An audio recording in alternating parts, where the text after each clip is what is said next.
Once reserved for presidents, kings, and movie stars, Lincoln wasn't just a car. It was a statement of power, class, and quiet dominance.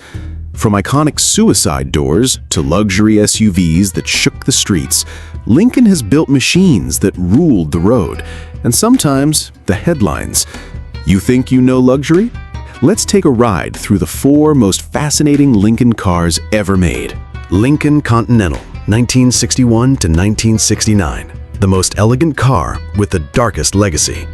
It was bold, it was beautiful, and it was unlike anything else on the road. This was the Lincoln Continental, the car that redefined American luxury in the 1960s. But here's what made it unforgettable. Suicide doors. Yes, this car had rear-hinged back doors, famously known as suicide doors. Why? Because if they opened while driving, you could literally fall out. Dangerous? Yes. Iconic? Absolutely. These doors became a symbol of style and power, used by presidents, mob bosses, and Hollywood royalty alike. Presidential tragedy. Here's the chilling part. On November 22, 1963, President John F. Kennedy was assassinated while riding in a custom 1961 Lincoln Continental convertible. The car that was meant to protect the leader of the free world became the scene of one of the most shocking events in modern history. It was supposed to represent safety, dignity, and control, but it showed how vulnerable power could be. Bold engineering.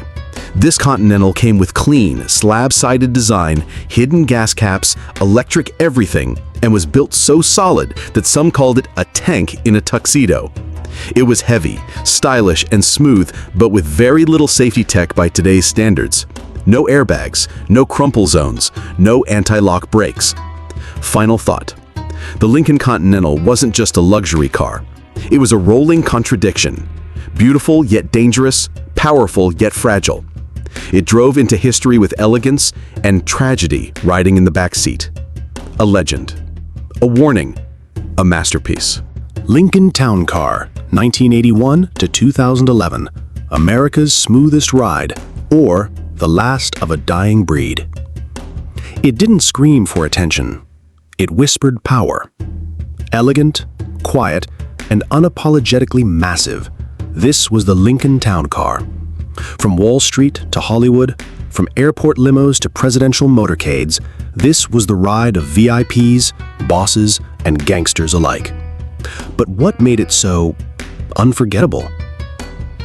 The ultimate luxury barge.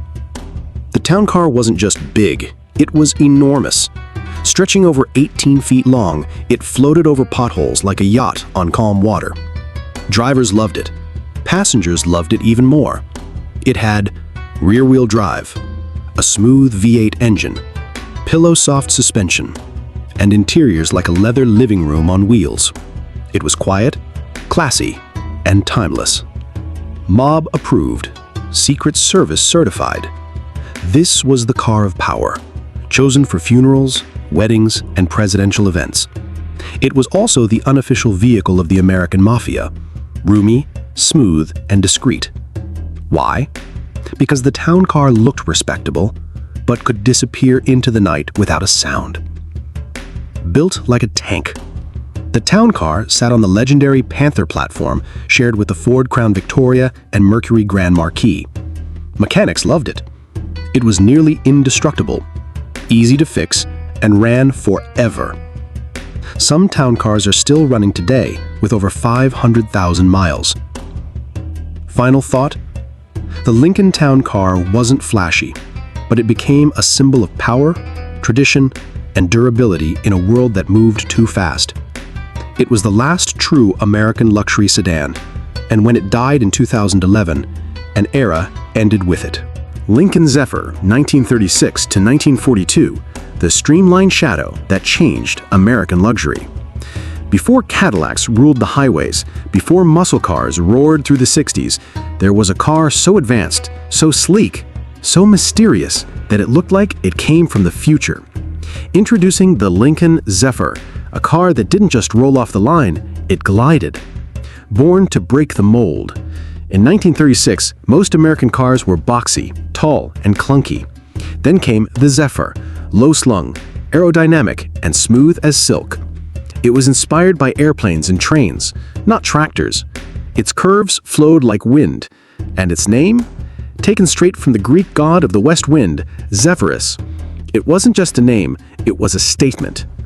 Innovation under the hood. One of the first mid-priced V12 engines in America. All-steel on-a-body construction, rare and revolutionary for the 1930s. Streamlined body equals less wind resistance, equals higher speeds with better fuel economy. It offered luxury and performance in a time when you usually had to pick one.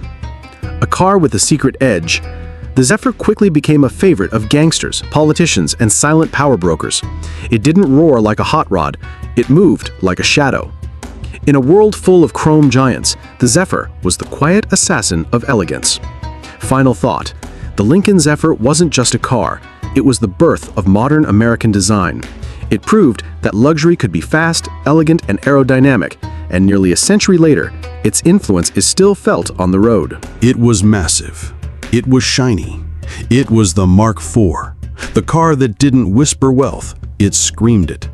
From its Rolls-Royce-style grille to its signature opera windows, the Lincoln Continental Mark IV wasn't just a car, it was a mobile mansion on white-wall tires.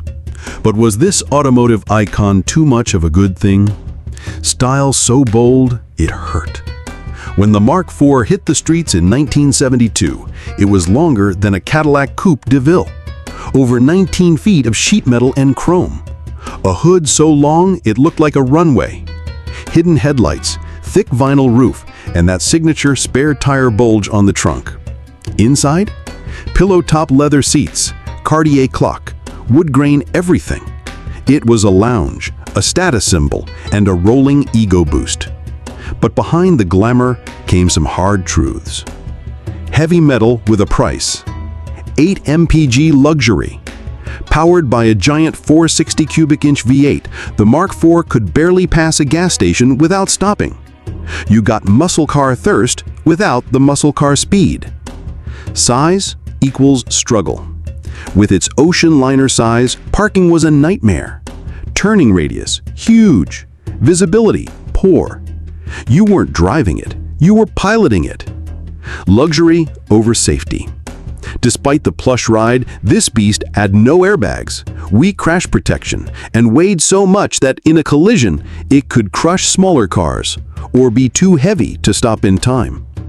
Final thought. The Mark IV was the peak of 1970s American luxury excess. Bold, brash, and unapologetic. It was a car that you didn't drive quietly. You announced your arrival. But behind the opera glass and chrome was a car that valued image over innovation. Luxury or overkill? Timeless icon or rolling monument to excess? You decide.